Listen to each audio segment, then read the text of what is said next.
a mis 74 años. Yo juraba que había criado a un buen hombre, pero esa mañana chequé mi cuenta del banco, y no había ni un peso, ni uno solo. Y cuando le pregunté a mi hijo por mis medicinas, me dijo, tu salud no es mi problema. Algo se me rompió por dentro. Él pensó que iba a llorar, pero no. Me fui calladita, cambié mi testamento, y me aseguré de que se arrepintiera de haber nacido. Antes de seguir, dale like, suscríbete y cuéntame en los comentarios cuál crees tú que es una lección de vida que todos deberíamos aprender antes de que sea demasiado tarde. Yo siempre empezaba mis días igual, mi avena calientita, mi pastilla roja para la presión, la azul para el colesterol, y una horita tranquila viendo las noticias locales antes de abrir mi correo. Pero ese día, todo se fue al carajo desde que abrí la app del banco. Me acuerdo que parpadeé varias veces, pensando que era un error. Mi cuenta de ahorros, donde tenía guardado cada cheque de cumpleaños, cada hora extra de cuando era enfermera, cada reembolso, cada monedita para mi retiro, decía, 0. Bueno, ni siquiera 0. Estaba en negativo. Tenía un sobregiro de $72. Me quedé viendo la pantalla como si fuera una pesadilla. Le di a actualizar. Nada. Fui al historial de movimientos, y ahí estaba. Una sola transferencia enorme. $312,473. Todo, en una sola movida. Llamé al banco al instante, con el corazón a 1000. Después de los menús automáticos y esa musiquita que parece burla, me contestó una señora llamada Terry. Me dijo que la transferencia fue autorizada por alguien que también estaba en esa cuenta. Se me hizo un nudo en el estómago. El único que tenía acceso, aparte de mí, era mi hijo, Daniel. Me quedé muda. Le pedí a Terry que me confirmara si fue él, y escuché cómo escribía algo. Luego me dijo con voz tranquila, sí, señora, su hijo autorizó la transferencia el jueves pasado. O sea, hacía 4 días, y ni una palabra me había dicho. Colgué temblando tanto que se me cayó el teléfono 2 veces tratando de mandarle un mensaje. No respondió. Le marqué directo, buzón. No lo podía creer. No era mi Daniel. No el niño que crié yo solita desde que su papá se fue. No el mismo por el que trabajé turnos dobles, al que le ponía notitas en la lonchera hasta que estaba en la prepa. Me senté en la mesa de la cocina, agarrando mi taza de café como si fuera lo único que me mantenía de pie. Ya en la noche, por fin me regresó la llamada. No grité, solo le pregunté tranquila por qué se había llevado el dinero, y él, como si nada, me dijo que necesitaba capital. Mamá, ni que lo fueras a usar. Tengo una oportunidad que lo puede cambiar todo. Le pregunté qué oportunidad, y me empezó a hablar de criptomonedas, de nodos y de trading. No entendí nada. Le dije que ese dinero era para mi retiro, que quería arreglar el techo, comprarme unos audífonos buenos, y por fin hacerme esos implantes de dientes que llevo años posponiendo. Y se rió, de verdad se rió. Ándale, mamá, vives como monja, ni usas la mitad de las cosas para las que ahorras. Déjame hacer algo que de verdad crezca con ese dinero. Me quedé sin palabras. Le dije que eso no le tocaba decidir a él, y me soltó. Bueno, técnicamente era una cuenta conjunta. En ese momento entendí que ya no estaba hablando con mi hijo, estaba hablando con alguien que me veía como un banco, como una fuente de dinero, como su respaldo, y como ya me había exprimido, ahora yo ya no servía. Cuando le dije que no tenía derecho, solo dijo, no voy a discutir, estoy ocupado, hablamos luego. Colgó antes de que pudiera siquiera decir su nombre. Me quedé callada un buen rato, luego me levanté, fui al cajón de las medicinas y conté cuántos días de pastillas me quedaban. Tenía 14 días del medicamento para el corazón, 12 del de la tiroides, y ni un peso para comprar más, sin ahorros, sin apoyo, sin nada. Saqué la carpeta donde tenía mis papeles del banco, los revisé uno por uno, como esperando encontrar algo que se me hubiera pasado, otra cuenta, un cheque olvidado. Un milagro, pero no, todo ya se había ido. 30 años de cuidar cada centavo, borrados con un solo clic, por la persona en la que más confiaba. Guardé todo, me senté otra vez, y traté de convencerme de que todo iba a estar bien, que él iba a darse cuenta, que me regresaría el dinero en cuanto entendiera lo que hizo, pero en el fondo, yo sabía que no, se lo llevó porque sabía que no iba a detenerlo, porque sabía que lo amaba demasiado como para pensar que me haría algo así. Y ahora, la persona que crié con todo mi esfuerzo, me había dejado con botellas vacías, cuentas vencidas, y un dolor que ninguna madre debería sentir. Esa noche casi no dormí, no solo por el shock, aunque lo sentía como si trajera ropa empapada encima, era porque no paraba de hacer cuentas en mi cabeza, de esas que no te dejan dormir y que te hacen sudar y dudar de todo.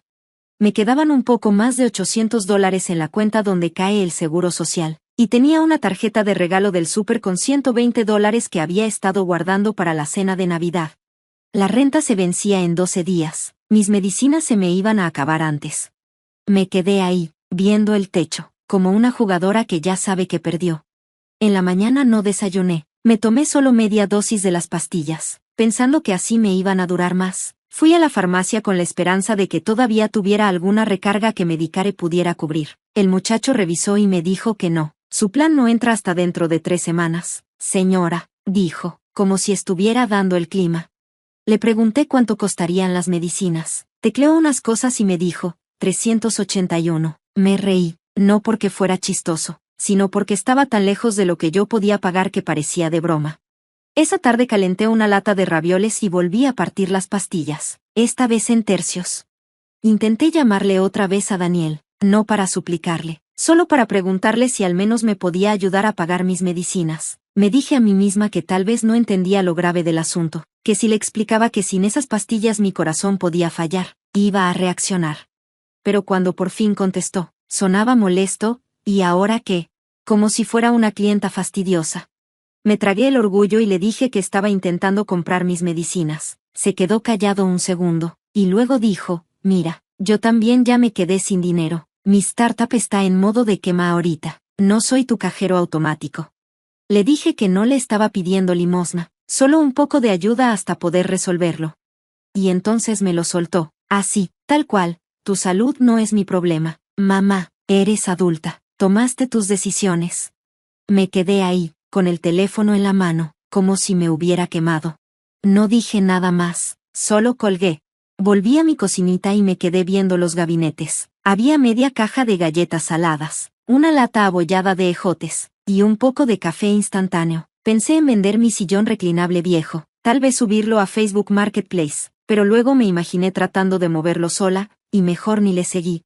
Esa noche abrí mi pastillero, y no me tomé nada. Ya sentía una presión en el pecho. No sabía si era por el estrés o por estar tomando medias dosis, pero tampoco quería acabarme las pastillas tan rápido. Me fui a la cama con hambre, y el estómago hacía tanto ruido que se escuchaba en todo el cuarto. A las 3 de la mañana me desperté mareada. Fui al baño, pero el pasillo me daba vueltas como si fuera un tobogán. Me traté de agarrar de la pared, pero fallé y me caí, raspándome el brazo con la esquina de la mesa. Me quedé ahí un rato, sin aire, pensando si así terminaba la gente. 2 días después, tirados junto a un plato de croquetas de gato y un microondas parpadeando la hora. Me levanté como pude, me vendé el brazo y me senté en la cocina, en la misma silla donde me enteré que mi vida se había venido abajo. Miré alrededor, todo lo que antes me hacía sentir orgullosa, mis cortinas, las fotos de la familia, las latas de sopa bien acomodadas que siempre guardaba como si eso importara, y solo sentí vergüenza. Crié a un hijo que pudo dejarme así, sin más. ¿Qué clase de madre hace eso? Me dije que tal vez no era malvado, solo estaba dañado. A lo mejor el mundo lo echó a perder, pero cuando cerré los ojos, lo único que podía ver era su cara diciéndome, tu salud no es mi problema, y en ese momento, algo dentro de mí cambió. Dejé de sentir lástima por mí, dejé de esperarlo. Me di cuenta que llevaba 74 años tratando de que todos estuvieran bien, de no causar problemas, de ser útil, pero ya no más. Si Daniel pensaba que yo iba a desaparecer sin hacer ruido, no sabía con quién se estaba metiendo. A la mañana siguiente abrí las ventanas para que entrara aire, porque la casa ya olía a sábanas viejas y sopa guardada, pero apenas me dio el viento. Me sentí tan débil, como si mis huesos ya no quisieran sostenerme. Preparé café instantáneo con lo último que quedaba del frasco, sin leche, y me senté a contar cosas, no dinero, sino objetos, cosas que pudiera vender, cambiar, sacar aunque fuera un poco para mis medicinas. No tenía joyas caras, solo mi anillo de bodas. Nunca me lo había quitado desde 1986, pero ahora sí me lo quité. Lo miré un rato. Todavía tenía grabado dentro, siempre nosotros, una mentira. Si alguna vez la hubo, lo envolví en un pañuelo y lo eché al bolso. Después saqué mi vieja máquina de coser del closet, la misma con la que le hice a Daniel sus disfraces de Halloween cuando quería ser Batman o Buzz Lightyear. La metí en una bolsa de lavandería. Pedí un taxi con el poco saldo que me quedaba en el celular y le dije al chofer que me llevara a la casa de empeño que está en Jefferson. El lugar olía a polvo, a sudor y a sueños perdidos. Primero le di el anillo, tratando de no mostrar que me dolía. El tipo lo miró entrecerrando los ojos, como si estuviera viendo una llanta usada. Te doy 70, me dijo, seco. No discutí. Después llevé la máquina de coser. Esta es vintage, ¿sabías? Le dije, esperando que esa palabra le sonara importante. Él solo se encogió de hombros. Tal vez le interese a la abuela de alguien. Te doy 25. Son 95 en total. Tomé el dinero, lo doblé despacito y lo guardé en el sostén, porque ya no confiaba en traerlo en la bolsa. Al salir, vi a una señora tratando de vender su televisión de pantalla plana. Lloró cuando le ofrecieron solo 30. No le dije nada. ¿Qué le iba a decir? En este mundo, a nadie le importan las lágrimas, a menos que se hagan virales. Caminé 2 cuadras hacia la farmacia. Quería mis pastillas de una vez, pero a medio camino sentí que la banqueta se movía. No era real, pero así se sentía. Mi corazón empezó a latir bien fuerte, como si pidiera ayuda. Me detuve y me recargué en un poste de la parada del camión. Intenté respirar. La gente pasaba a mi lado como si yo no existiera. Un chavo me vio y luego volteó para otro lado. Quise seguir caminando, pero el sol se puso tan fuerte, tan blanco, que parecía que alguien le había subido el brillo al mundo. Las piernas se me doblaron. Me caí junto a la banca y sin querer le tiré el café a un señor. Me insultó en voz bajita, pero no me ayudó. Me temblaba tanto la mano que ni siquiera podía abrir mi bolsa. Entonces se acercó una chava, joven, como de unos 20 y tantos. Traía una blusa médica y una bolsa con un sándwich. Me preguntó si estaba bien. Quise decirle que sí, pero no me salió ni una palabra. Ella llamó al 911 sin preguntar más. Yo pude haberle dicho que no lo hiciera, pero no lo hice. En 10 minutos llegó la ambulancia y me subieron mientras yo me la pasaba pidiendo perdón, aunque nadie parecía enojado. En el hospital me revisaron el corazón, me preguntaron por mis medicinas, les conté todo, sin mencionar a Daniel, pero las miradas que me echaban eran de esas que dicen todo sin decir nada. Me dejaron en observación toda la noche, me ofrecieron hablar con trabajadores sociales, pero les dije que tenía a alguien a quien llamar, aunque era mentira. No quería admitir que la única persona que me quedaba era la misma que me había llevado a eso.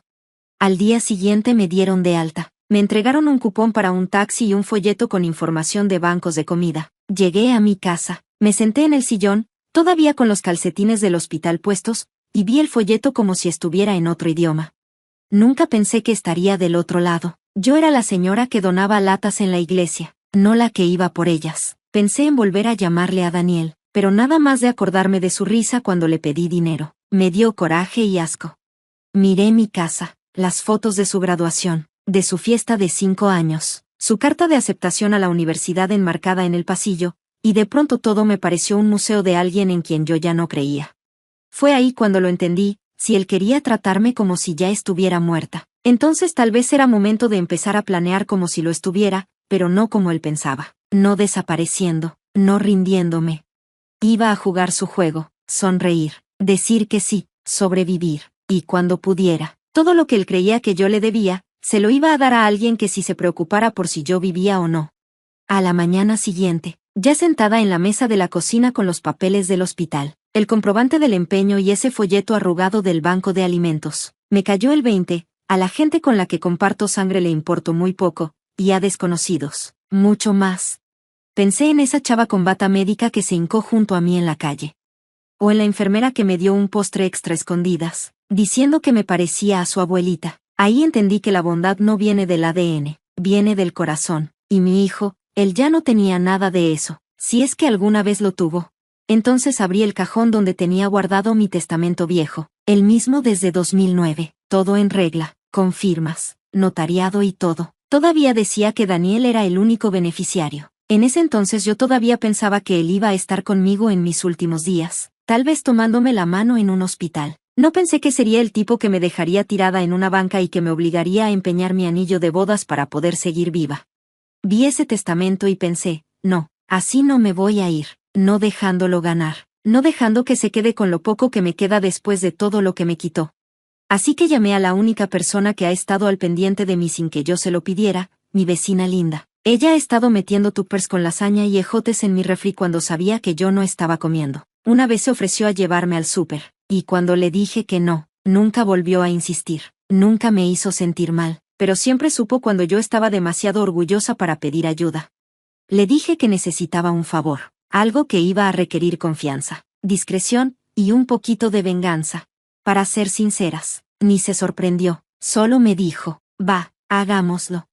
Al mediodía ya íbamos en su coche rumbo a una oficina legal chiquita, de una abogada que encontró a través de una amiga de la iglesia. Ahí nos recibió Cheryl, una señora tranquila, con cara de que ha sobrevivido 3 divorcios y los ganó todos. Ella se dedica a proteger a personas mayores y sus bienes. Le conté todo, cómo Daniel vació mi cuenta, cómo se burló cuando le pedí ayuda, cómo dijo que mi salud no era su problema. Cheryl no se sorprendió, ni se escandalizó, solo me miró fija, como pensando. Luego me dijo, vas a necesitar más que un testamento, cariño, necesitas un plan completo. Durante 2 horas me explicó todo, cómo hacer un nuevo fideicomiso, un poder legal, una directiva médica, y sí, un testamento nuevo. Esta vez nombré a Linda como mi única beneficiaria y encargada de todo, la casa, el coche, el seguro de vida, los muebles, y lo más importante, mi historia. Le pedí que si algo me pasaba, lo contara, no por lástima, sino para que otras supieran. Porque hay muchas mamás que confían en hijos que al final solo son sanguijuelas que usan sus fotos de bebés como máscara. Cuando terminamos de firmar todo, Cheryl sugirió grabar un video como respaldo, así que me senté frente a su cámara y conté todo, sin llorar, sin temblar, solo con la verdad, clara y directa. Dije cómo le di todo a mi hijo, cómo me robó, cómo me abandonó, y cómo, por decisión propia y con la cabeza bien en alto, decidí darle lo poquito que me quedaba a alguien que sí estuvo cuando más importaba. Al final, Linda me llevó de regreso a casa. No hablamos mucho, no hacía falta. Me quedé sentada en la entrada del coche, con el motor apagado, hasta que Linda me preguntó, ¿segura que estás lista para esto? Le dije que ya no estaba segura de nada, excepto de que la próxima vez que Daniel viniera, iba a ser bajo mis condiciones, no bajo las suyas. La mirada que me echó no fue de lástima ni preocupación, fue respeto, y eso, para mí, valió más que cualquier disculpa que haya escuchado en la vida. Sabía que no iba a ganarme esta vez, ahora yo tenía un plan, un secreto, y la decisión de cómo terminar esta historia. Por primera vez en meses, quizá años, sentí que tenía el control de nuevo. Pasaron casi 3 semanas desde que cambié el testamento, y entonces escuché un golpe en la puerta. No fue un golpecito amable, fue ese tipo de golpe que te hace apretar el estómago antes de que el cerebro lo entienda. Abrí la puerta, y ahí estaba Daniel, parado con una mochila colgada al hombro y esa misma sonrisa que usó el día que se graduó de la prepa. Pero esta vez no sentí enojo, sentí asco, y fue profundo. Aún así, me mantuve tranquila, porque ya había ensayado ese momento en mi cabeza demasiadas veces. No iba a echarlo a perder ahora. Abrí la puerta mosquitera y le dije, ¿qué pasó? Como si no supiera ya la respuesta. Se encogió de hombros, como si no fuera gran cosa. Me dijo que su startup se quedó sin dinero, que los inversionistas se fueron, y que su departamento no estaba disponible por ahora, o sea, lo habían corrido. Y luego soltó, solo necesito unos días, mamá, para acomodarme. Cada parte de mí quería cerrarle la puerta en la cara, pero me hice a un lado y lo dejé pasar. Lo necesitaba bajo mi techo si quería verlo caer desde dentro. En cuanto entró, ni volteó a ver la foto enmarcada que tenemos de Disneylandia. Nada más se fue directo a la cocina. Abrió el refri como si fuera suyo y se tomó un refresco que Linda había dejado. Y ahí supe, con toda certeza, que hice bien al cambiar el testamento. No estaba ahí por amor. Estaba ahí porque ya no tenía a nadie más a quien sacarle provecho. Yo era su último recurso. Le dije que podía quedarse 5 noches, no más. Y él, como si todo fuera normal, contestó, claro, gracias, eres la mejor. Como si lo tuviera ensayado. Esa noche, mientras él roncaba en el cuarto de visitas, saqué la camarita escondida que me regaló Linda. Era de esas que parecen marcos digitales, con sensor de movimiento. La puse en la repisa, apuntando al pasillo y la sala. Si Daniel iba a hacer algo, yo quería pruebas. Esta vez no solo iba a tener sospechas. Y los días siguientes fueron justo como me los imaginé. Flojeaba todo el día, se daba baños larguísimos, dejaba las toallas mojadas en el piso, agarró mi coche sin preguntar. Siempre tenía el celular en la mano, susurrando en los rincones. Cada noche me preguntaba cosas, cómo iba mi salud, cómo andaban las cuentas, si necesitaba ayuda para pagar algo. Yo le respondía con lo justo, que ahí la llevaba, que sobrevivía. No le mencioné nada del testamento nuevo, ni de Linda, ni de Cheryl, ni del fideicomiso, mucho menos del video que podía enterrarlo en una corte si volvía a hacerme daño. Lo observaba. Primero empezó a revisar los cajones de la cocina, según él, buscando estampillas o sobres. Luego lo vi husmeando en el archivito del pasillo. Vi esa mirada que tenía de niño, cuando iba a decir una mentira tonta después de haberse robado dulces. Ese brillito en los ojos, el mismo de siempre. Y para la cuarta noche, lo caché. Estaba en mi cuarto, buscando entre mis cosas. Pensaba que yo estaba dormida. Pero en vez de enfrentarlo, esperé hasta la mañana. Le hice hotcakes y le pregunté si también quería tocino. Cuando sonrió y me dijo, «Eres la mejor», yo le sonreí también, y por dentro pensé, «Ándale, sigue cavando tu propia tumba». Esa noche vi el video de la camarita escondida. Ahí estaba él, sacando el sobre legal que decía, «Testamento final y actualizado». Lo abrió y empezó a leerlo con la boca entreabierta, como si tratara de cambiarlo solo con los ojos. Cuando terminó y miró a su alrededor, su cara fue justo lo que esperaba. No había sorpresa, ni culpa. Había coraje, puro coraje. Como un niño mimado al que le dicen que el juguete ya no es suyo. Cerró el sobre de golpe, lo volvió a guardar y agarró su celular. Marcó a alguien rápido, hablando en voz baja, diciendo cosas como, «Ya se volvió loca, hay que arreglar esto». Y no necesité oír más para saber lo que venía. Iba a querer manipularme, convencerme, tal vez hasta amenazarme. Pero ya no importaba, porque yo tenía el video, los papeles, la ley y, sobre todo, la verdad. Lo que él no entendía todavía era que, al regresar a mi casa, me entregó justo lo que me faltaba, su caída, envuelta en una bolsa con ropa sucia y desesperación. Al día siguiente, actué como si nada. Le pregunté si quería huevos o solo pan tostado. Me dijo que solo pan, sin quitar los ojos del celular, escribiendo como si buscara una salida. Noté que no me miraba a los ojos, y como veía varias veces hacia el cajón del pasillo. Yo sabía exactamente qué estaba pensando, porque ya había visto el video 2 veces la noche anterior. Él leyendo el testamento nuevo, llamando a ese amigo, abogado de herencias, y murmurando como si estuviera planeando una emboscada contra mí. Pero mientras él creía que yo seguía siendo la señora que lloraba porque se le olvidaba el Día de las Madres, yo ya estaba 5 pasos adelante. Después del desayuno, le dije que iba a echarme una siesta. Me metí a mi cuarto, pero no dormí. Abrí la laptop y me puse a ver lo que grababa la camarita. Y claro, 5 minutos después, escuché el crujido del piso en el pasillo. Y ahí estaba otra vez, ahora con una libreta, copiando cosas del documento del fideicomiso, como si se estuviera preparando para una batalla legal. Pero esta vez hizo algo más, sacó fotos con su celular, probablemente para mandárselas a alguien de sus compinches. Pensaba que alguien allá afuera podría anular todo lo que hice. Lo que él no sabía era que Cheryl ya me había explicado que todo estaba a prueba de todo. Cada hoja está firmada, fechada, con testigos y guardada en 3 lugares distintos. Y si llegaba a intentar pelearlo, el video de mi testimonio lo iba a aplastar en cualquier corte.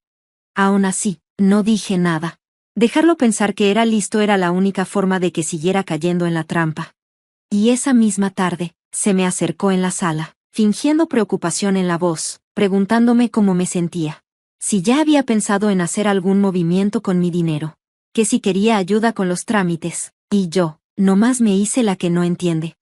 Le dije que agradecía su oferta y hasta lo dejé creer que yo ya estaba muy cansada para pensar bien.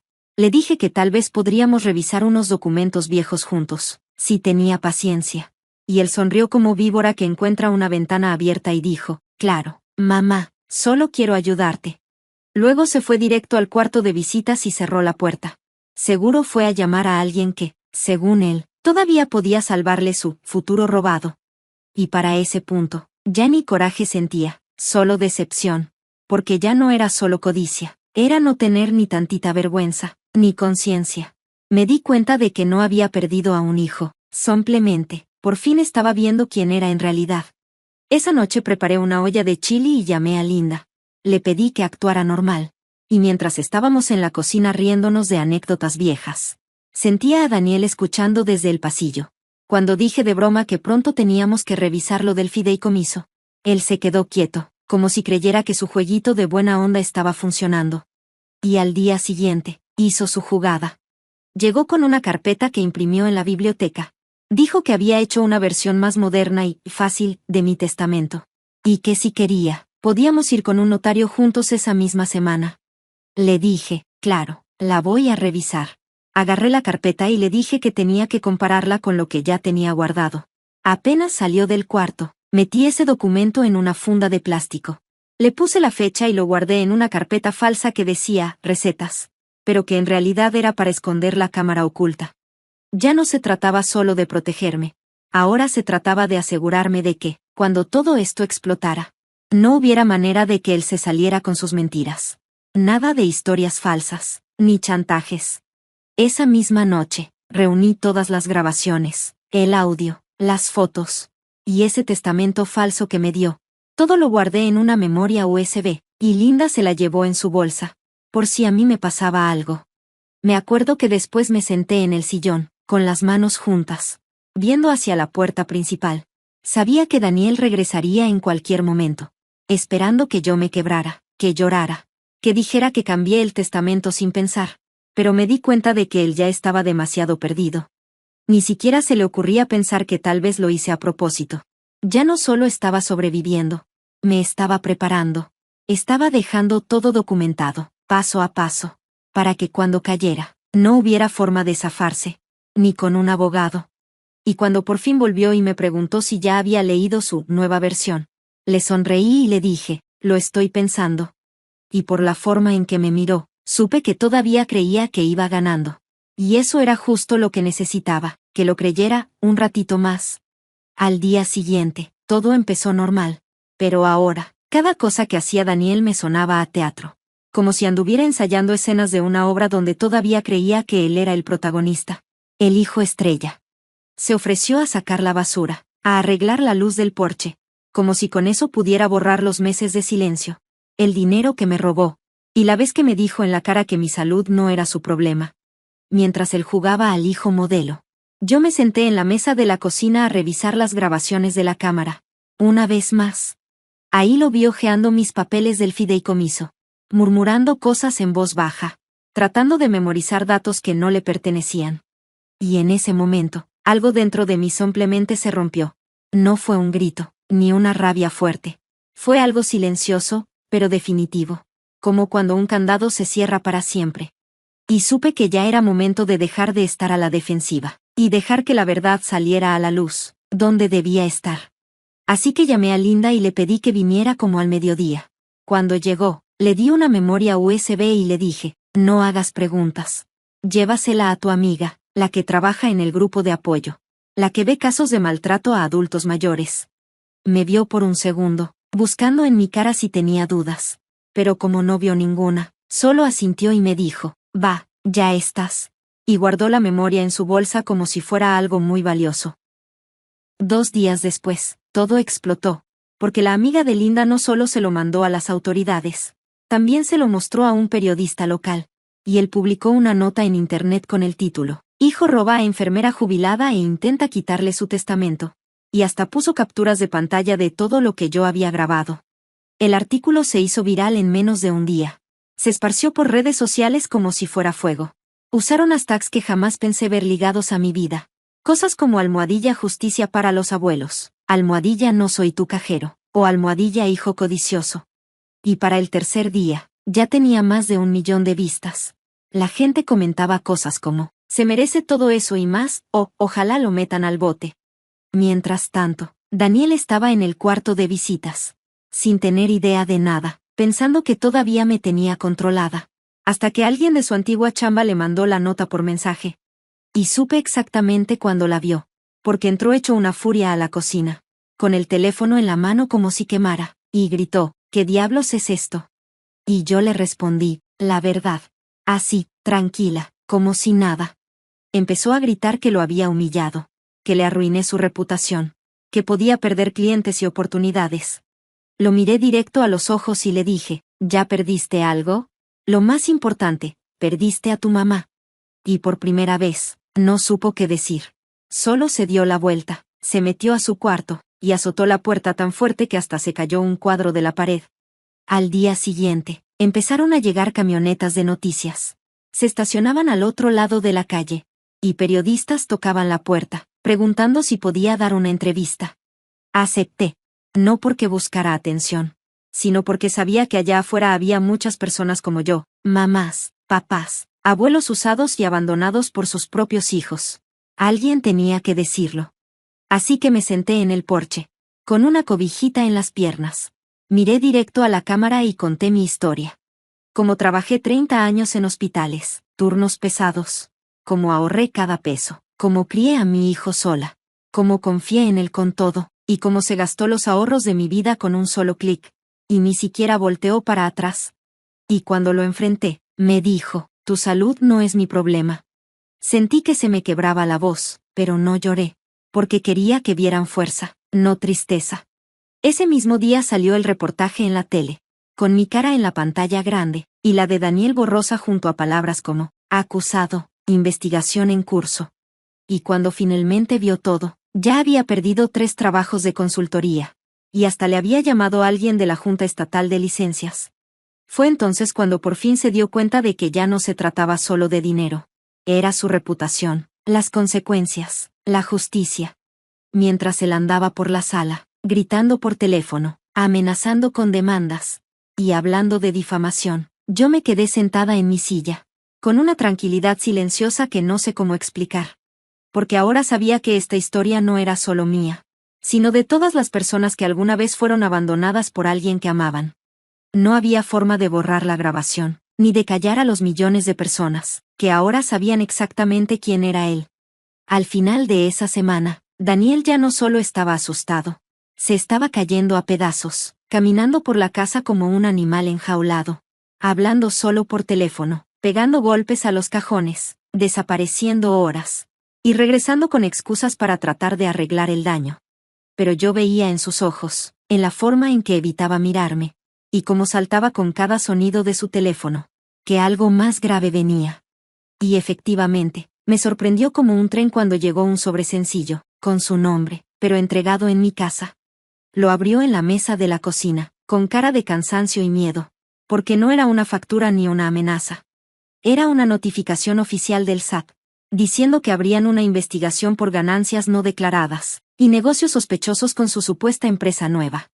Yo no dije nada, solo tomé un sorbo de mi té, mientras él se quedaba ahí, parpadeando como alguien que acaba de caer de un edificio, y se da cuenta que no puede volar. Los días siguientes fueron peores. Uno a uno, sus antiguos inversionistas, probablemente los mismos a los que les había mentido sobre las ganancias, empezaron a llamarlo, a mandarle mensajes. Hasta fueron a la casa. Yo lo vi mentirles en la cara, prometiendo devolverles el dinero que no tenía, culpando a campañas de desprestigio y manipulaciones mediáticas, como si fuera víctima de una conspiración, en lugar de un hombre que finalmente pagaba las consecuencias de sus decisiones. Y entonces llegó el camión del embargo, grande, rojo y ruidoso, que entró a la entrada como si fuera dueño del lugar. 2 hombres bajaron y empezaron a cargar su Tesla que rentaba. Cuando Daniel salió corriendo, gritando, ni lo voltearon a ver. Solo le entregaron la notificación final y siguieron con su trabajo. Yo me quedé junto a la ventana, viéndolo discutir, con la cara roja y nervioso, mientras el carro que representaba todo su falso éxito, se iba como basura. Volvió a entrar temblando de coraje, exigiendo que arreglara todo porque en su mente torcida, yo era la culpable de su caída. Y fue entonces cuando, con toda la calma del mundo, le dije que no iba a salvarlo, que ningún abogado iba a poder negar la verdad, y que cada mentira que había contado por fin lo había alcanzado. Él se quedó mirándome como si le hablara en otro idioma, porque nunca se le había ocurrido que tenía límites, que podía decir no, y decirlo en serio. 2 días después llegó la notificación de desalojo, no de mi casa, sino del departamento que dejó cuando su casero se dio cuenta, que no volvería y que no pagaba la renta. Ahora estaba legalmente sin casa, sin trabajo, con el SAT encima y siendo señalado en Internet, por las personas que alguna vez creyeron en él. Y aún así, nunca se disculpó, ni me dijo, me equivoqué. No me dijo, te lastimé, más bien andaba como víctima de una tormenta, pensando que el cielo le debía algo. Linda, bendita sea, seguía cuidándome todos los días, trayendo la compra, ayudándome a contestar llamadas, y hasta hizo una carpeta con todos los papeles legales que podría necesitar por si Daniel quería hacer algo contra mí. Por esa época, una organización local sin fines de lucro me buscó para ofrecerme apoyo legal y ayudarme a contar mi historia. Acepté que compartieran mi experiencia porque ya no era solo mi problema. Era la historia de todos los que han visto a su abusador caer por su propia arrogancia. Una noche me desperté por un fuerte golpe y vi a Daniel parado en la puerta, con su mochila otra vez, ojos muy abiertos y la voz desesperada. Mamá, por favor, déjame quedarme solo un rato. Lo miré bien, y no vi a mi hijo, sino a un hombre que nunca me dio las gracias, que nunca me dio amor sin condiciones, que nunca me creyó más que un plan B. Le dije, no, Daniel, solo eso, sin gritos, sin llantos, solo un punto final. Se quedó paralizado, como si le hubieran dado un golpe en el pecho. Lo vi bajar las escaleras sin rumbo, sin coche, sin dinero, sin nadie que lo apoyara. No sentí alegría, no exactamente, pero sí sentí paz. Ese tipo de amor que tienes después de enfrentar lo que creíste que no podías aguantar. Cuando la noche lo tragó, entré, cerré la puerta y me senté a escribir la última actualización de mi testamento. No porque lo necesitara, sino porque me hacía sentir bien recordar que aún soy dueña de esta vida y de todo lo que venga. A la mañana siguiente de haberle dicho que no, me desperté más temprano de lo normal, no por miedo o ansiedad, sino porque algo dentro de mí había cambiado, como si una piedra pesada se hubiera caído de mi pecho. Estaba en la cocina haciendo café en silencio, escuchando a los pájaros afuera, y por primera vez en años, el silencio se sentía tranquilo, no pesado. Mientras preparaba el café, me senté a la mesa, saqué la versión final de mi testamento, la revisé una vez más para estar segura, y sonreí, sabiendo que todo estaba en orden. No había trampas legales ni caminos para que Daniel se beneficiara. Unas horas después, cuando escuché el clic del buzón, fui a ver y encontré un solo sobre con el nombre de Daniel, con sello de una oficina legal del condado. Aunque ya no me interesaban sus problemas, lo abrí por costumbre, y dentro había un aviso de una demanda civil contra él por 3 exinversionistas que lo acusaban de fraude, engaño y mal manejo de dinero. Lo doblé, lo puse en un sobre con un post-it que decía, no en esta dirección, y lo tiré al buzón sin pensarlo 2 veces. Esa tarde, Linda vino a ayudarme a empacar unas cosas viejas que quería donar. Mientras estábamos sentadas en el suelo, doblando suéteres y ordenando libros, ella me preguntó, ¿estás bien? Y yo le respondí, creo que estoy mejor que bien, y lo decía en serio. Esa noche saqué mi maleta roja del fondo del armario y empecé a empacar, no porque estuviera huyendo, sino porque ya decidí dejar la casa donde viví 43 años. Esa casa que estaba llena de recuerdos que antes me daban calor, pero ahora solo eran cosas de una vida que ya cerré. Llamé a la comunidad para personas mayores que había visitado meses atrás, la que tiene jardín tranquilo, sala de arte y noches de bingo que no se sienten forzadas. Les dije que estaba lista para mudarme. Cuando me dijeron que tenían un departamento disponible la próxima semana, dije que lo tomaba, pagué el depósito y me senté en el sofá sintiéndome como alguien que acaba de soltar un peso que no sabía que cargaba.